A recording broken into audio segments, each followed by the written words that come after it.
Já li aqui no programa de hoje, deputado, que o Bolsonaro, por conta da saúde frágil, foi aconselhado a ficar em casa. Eu perguntei para Adriano Diogo, ó, o deputado Leonel, né, que eu conheço bem, já se abre em sorriso. Mas eu perguntei ao Adriano Diogo, não Não, posso. é que agora é o Fique em É. Casa, né? Que ele tanto criticava. Primeiro, né? Não, tem dois pontos, né? Primeiro, a gente tem que salvar primeiro a economia e depois É, a vida. E agora inverteu, né? Primeiro a vida do Bolsonaro e depois a economia. é E por verdade. fim o Fique em Casa, né? Se é mimimi, agora ele fica em casa. Então é o que eu falo, a terra plana, ela não gira, ela capota. Perfeito, e é verdade, né? Aliás, escreveu, não leu, é com o bolsonarismo, não tem, né? E aí, deputado, eu perguntei para o Adriano Diogo e tenho que perguntar: qual é o peso real da ausência do Bolsonaro para a história no seu julgamento, se ele de fato não comparecer? E se tem diferença dele estar lá até o momento final? Porque ele pode ir e não comparecer no dia da sentença, essa é uma possibilidade, vai lá, faz uma graça, dá uma de golfinho e tal, pode não ir nenhum dia, pode ir todos. O que muda a presença ou a ausência de Bolsonaro? Em termos de julgamento, nada. Mudaria em termos do que ele poderia produzir para a base eleitoral dele, para os radicalizados, como ele fez no depoimento, né? Tu cria falas e memes programados ou a questão da tua atitude em relação àquilo, à injustiça, enfim, né? Se for o caso. Acho que mais nesse sentido, mas juridicamente não há mudança. Agora, isso demonstra o quanto o Bolsonaro é um covarde. E quanto esses golpistas são covardes, e também quanto essas pessoas que sempre defenderam a ditadura militar são covardes. Nós tínhamos lá um coronel que era das forças especiais psicológicas que desmaiou quando a Polícia Federal entrou na casa dele. Ele desmaiou, um cara que em tese é talhado para questões psicológicas de entrar na mente do inimigo, de ter autocontrole, o cara desmaiou. E era um Kid Preto. A mesma coisa o Bolsonaro agora, qualquer pressão ele soluça, ele não sei o quê, tudo bem, acho que as questões de saúde são particulares de cada um, mas tu vê como isso bate no psicológico.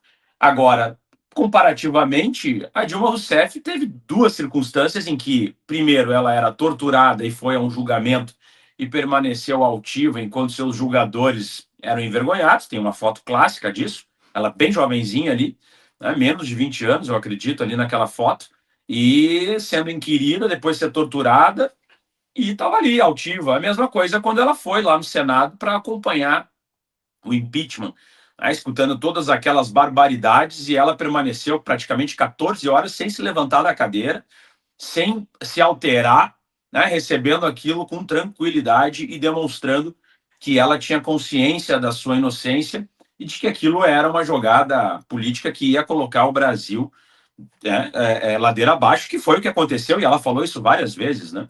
Então, assim, é só para a gente fazer um comparativo. É a mesma coisa o Lula, né? Quando o Lula foi julgado, quando ele encara o Moro, né? Sempre com altivez, e depois se entregando, né? À frente das câmeras, né? Permanecendo preso, mesmo com a alternativa de colocar a tornozeleira eletrônica, e ele optando por permanecer lá, porque ele se dizia inocente, dizia que ia provar e demonstrou no final que é inocente, de fato.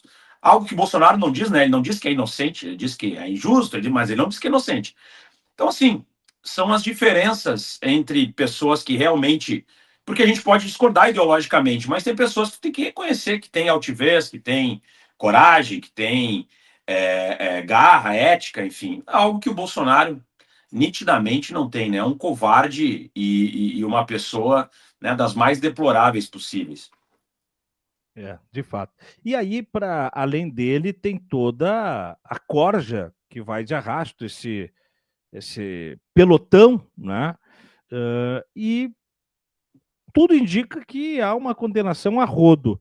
Você vê, deputado, que algum desses caras que a gente acompanhou até agora pode escapar? Por exemplo, o Braga Neto já estava lá na sua preventiva, o Heleno se complicou muito, o próprio advogado complicou a vida dele por demais, né? Enfim, outros nomes ali, o Anderson Torres. Tem alguém que pode sair pela tangente nessa história toda? Não, eu acredito que não. pode variar é a pena por causa dos crimes cometidos. Alguns não cometeram todos os artigos ali. Se não me engano, o Anderson Torres, ele não tem alguns crimes, né, alguns artigos que ele não está sendo denunciado, não foi denunciado, não está sendo julgado. Então, o que vai alterar isso é a participação de cada um, talvez, né? Alguns tenham alguns artigos, outros não nesse julgamento, mas em termos de condenação é impossível que todos não sejam condenados. Para mim, vai ser uma condenação geral e com penas diferentes. Só isso que vai alterar é isso. É claro. Aí vai entrar essa questão de quem tem mais de 70 anos, que é o próprio caso do Bolsonaro, e toda essa função, né? E aí o tipo de pena que vão cumprir, tempo de pena em regime fechado, né? Quais terão algum tipo de benefício em relação à saúde, essas coisas aí que a gente sabe que é uma jogada. Mas eu duvido que o Bolsonaro consiga não ficar, pelo menos, permanecer um tempo no regime fechado. Para mim, ele é impossível, por mais que ele queira alegar questões de saúde, não é viável que ele não cumpra a pena no regime fechado. Talvez o Heleno seja o caso mais assim emblemático para observar o que será feito, né? Para onde eles irão.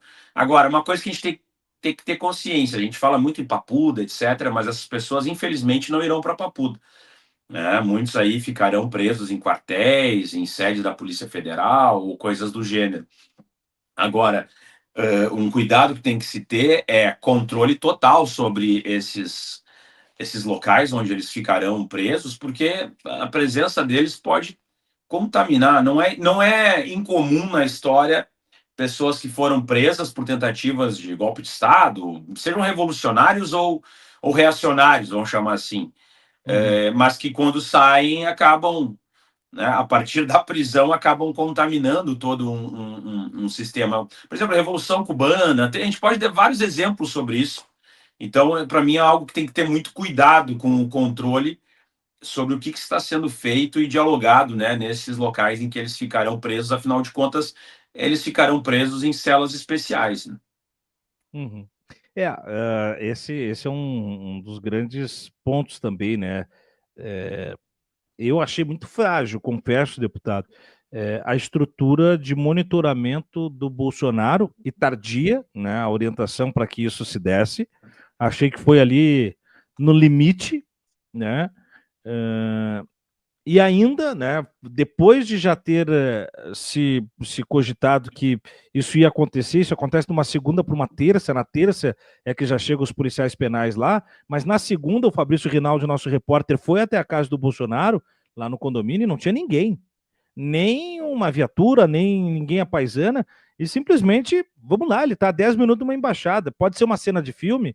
Pode, mas o cara pega a tornozeleira, atira na cozinha, entra no carro, e larga. Até que a coisa vai se dar, o cara se atira para dentro do pátio da embaixada e pronto. É cena de filme, eu já vi em Bad Boys, aquela coisa toda, né?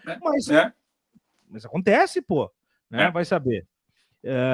Depois, a partir disso, se o cara vai ficar numa cela, num prédio da superintendência da polícia ou do quartel, me preocupa a estrutura no derredor.